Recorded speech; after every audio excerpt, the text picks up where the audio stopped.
Okay everybody, this is Mooney Dashcam. Today we are in Hell's Kitchen, Manhattan. We're going to be talking about the Westies, about friends killing friends, involving one of their nieces as an accomplice to murder, taking one of the dead guy's heads after dismembering him and playing with the head.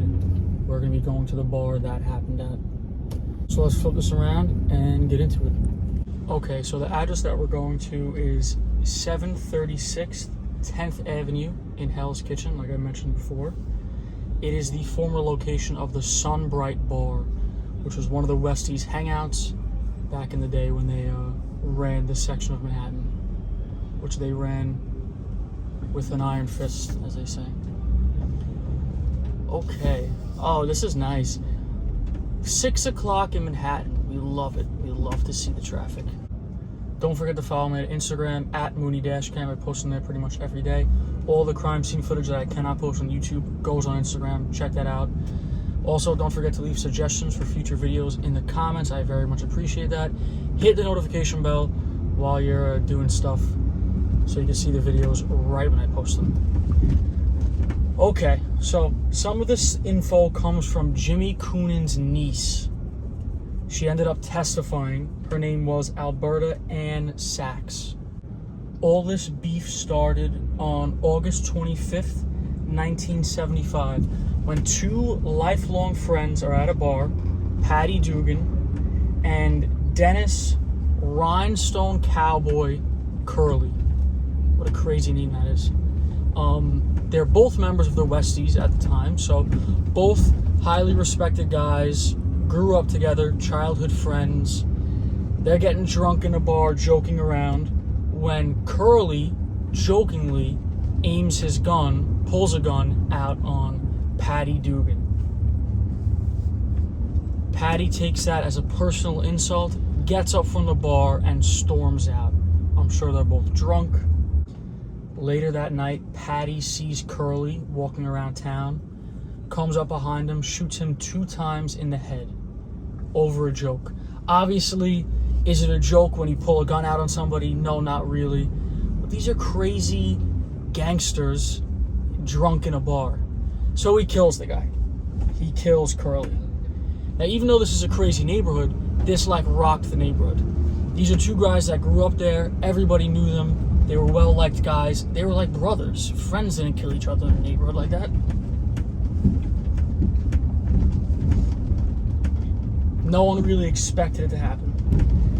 So now, Eddy Kaminsky, being one of the more important people that was not okay with this crime, he grew up with Curly, and they were close like brothers. He didn't like to see that Curly just got murdered like that for pretty much no reason at all. But Eddy couldn't react since he was a part of Mickey Spillane's crew, and Patty Dugan was a part of Jimmy Coonan's crew.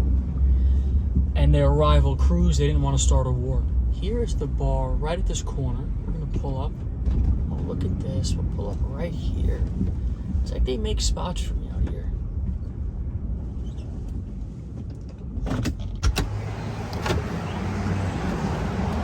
Okay, so soon after this murder, Jimmy and Eddy Kaminsky get together. They have like a mutually beneficial relationship. Alright, so right there, the second bar in is the bar. We're gonna just walk around a little bit before we stop over here, because we're not at this part of the story yet. But they did run this whole area of Manhattan. So you can just imagine in the 70s, this was a fully Irish area. Not fully, but mostly Irish area. And they ran the shit. So they start getting closer. It's a mutually beneficial relationship.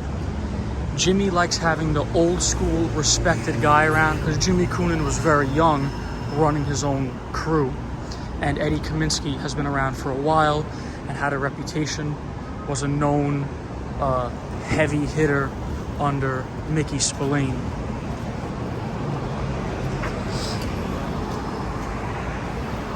And he was also mentoring Jimmy a little bit in the tricks of the trade, so to speak. But really, he was just teaching him how to dismember people, which is kind of crazy. No loafing. Never heard that one before. So, Mickey Spillane hated the fact that Jimmy Coonan and Eddy Kaminsky were getting close because that was Mickey Spillane's guy. And he didn't want one of his main people to go over to the other side. So, Mickey Spillane was kind of setting up in his head to have Eddy taken out, but he didn't want to do it too early. He didn't want to act too soon and make a mistake. No, you can let me walk? Oh, thank you. So he held off.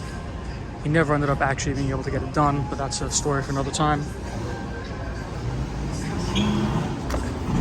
So now, 3 months after Curly's murder, on November 17th, 1975, Eddy and Jimmy call Dugan saying they need him as a driver to do a hit on somebody in Spillane's crew. New Supra.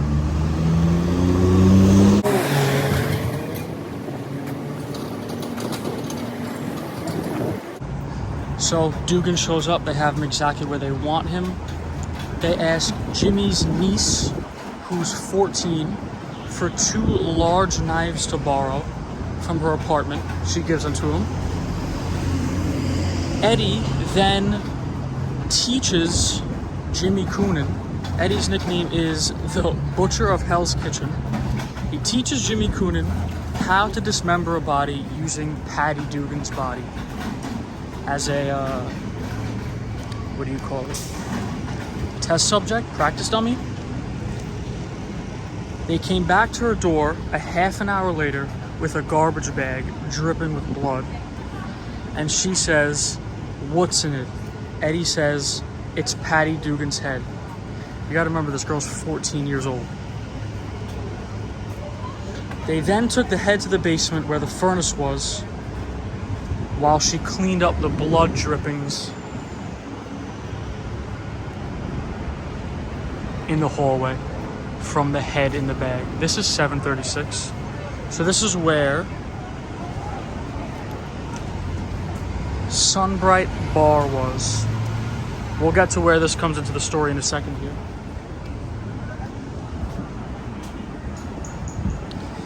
They come back without the bag, so they got rid of the head in the basement, and they give her $20 for the knives.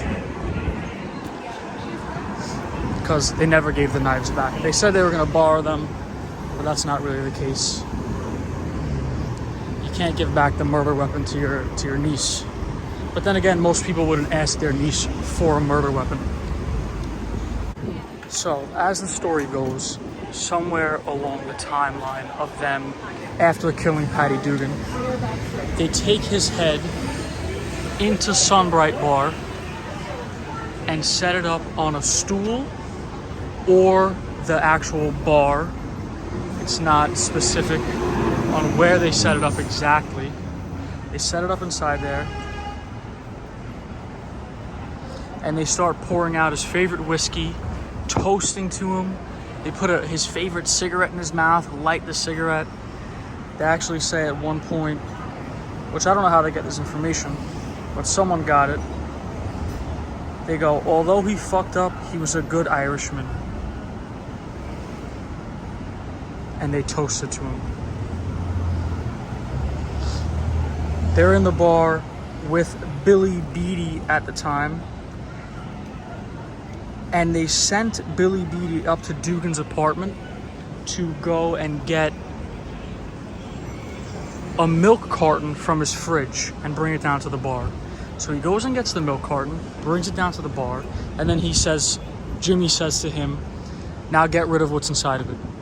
Apparently, he cut open the milk carton to see what was inside of it, and it was Dugan's penis.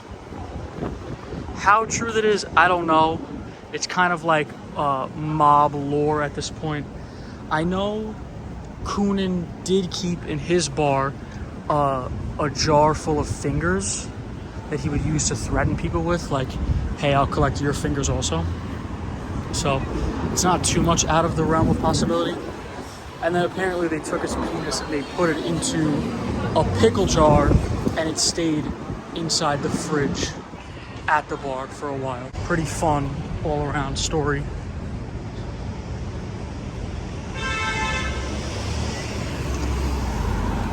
I can get back in the truck in a second. Oh wait, don't think I forgot. Say hi to the truck. Looking pretty. Not supposed to park here, but you know how it goes. I don't really care about that. Wait, before I go inside. Let's get the outfit.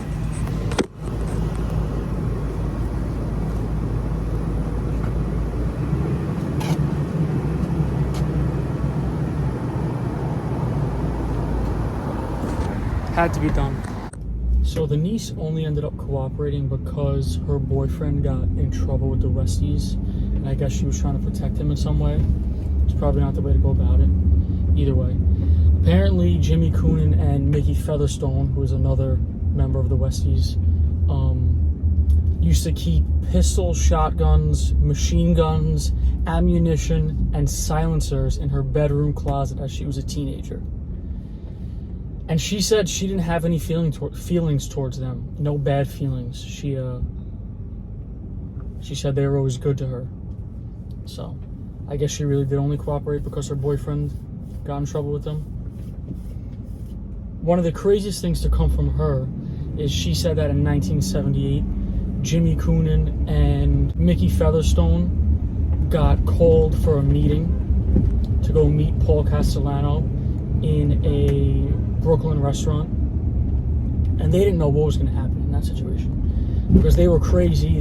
They were kind of cool with the Italian mafia, but they would rub each other the wrong way sometimes. So she was in the restaurant to keep an eye out for them while they were in there. She said while she was in the restaurant, she got up to go to the bathroom and she actually bumped into who she says is a tall guy and knocked a cigar out of his mouth. She actually ended up bumping into Paul Castellano. As crazy as that is, she had no idea who he was. She didn't know why she was there. She was just told to keep an eye on them and make a phone call to the other Westies if anything happened. The other Westies knew they were having a meeting. They did not know who they were having a meeting with, but they're upstairs in an apartment, strapped up, ready for war, bulletproof vests, guns, locked and loaded to run down. The plan was to kill as many Italians as they possibly could before they died or before they had to leave. So this is pretty much everything I have to tell you about this incident here. More stuff happened at that Sunbright bar. Trust me, we will be going back there again. Either way, hope you guys enjoyed, and I'll see you in the next one.